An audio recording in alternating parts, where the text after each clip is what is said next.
The Pacific Ocean is large enough to accommodate both China and the United States. Recently, talk of decoupling between China and the United States has surfaced from time to time, but the enormous risks inherent in this cannot be ignored. History and reality both demonstrate that this path is unacceptable and unworkable. The West Pacific Ocean should not be a barrier separating exchanges, but rather a broad pathway connecting the two major economies. A fundamental deterioration in Sino-US relations would be a severe blow to global stability and prosperity. We must clearly recognize that decoupling carries enormous global risks. The Chinese and US economies are deeply intertwined, forming a critical link in the global industrial and supply chains. Forcibly severing these ties would be tantamount to performing a high-risk operation on the global economy, inevitably triggering market volatility and a sharp decline in economic efficiency,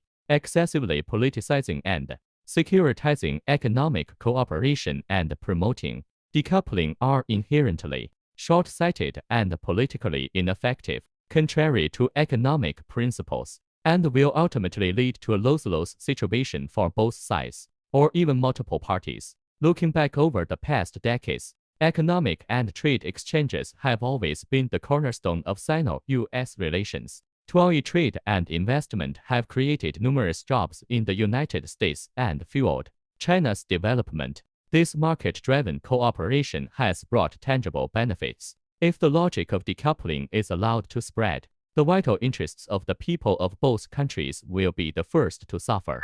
We must not forget that it was the handshake and cooperation across the Pacific that brought decades of peace and development dividends to the world. The Pacific is big enough to accommodate both China and the United States. This wise statement points the way forward. The West Pacific means that competition does not necessarily lead to a zero-sum game. The two sides can certainly deepen cooperation on global challenges, such as climate change and public health, and establish dialogue mechanisms in emerging fields such as artificial intelligence. Effective communication and rules-based interaction are key to preventing strategic miscalculations and escalating confrontation. Standing at a historical crossroads, the choice between dialogue and confrontation, cooperation and decoupling, tests the wisdom of both sides. Abandoning zero-sum thinking, rejecting the dangerous temptation of decoupling, managing differences amid competition, and creating a shared future through cooperation is not only a blessing for the people of both countries, but also the universal expectation of the international community. Let the ship of inclusiveness and cooperation, rather than the reefs of suspicion and confrontation, define this West Pacific.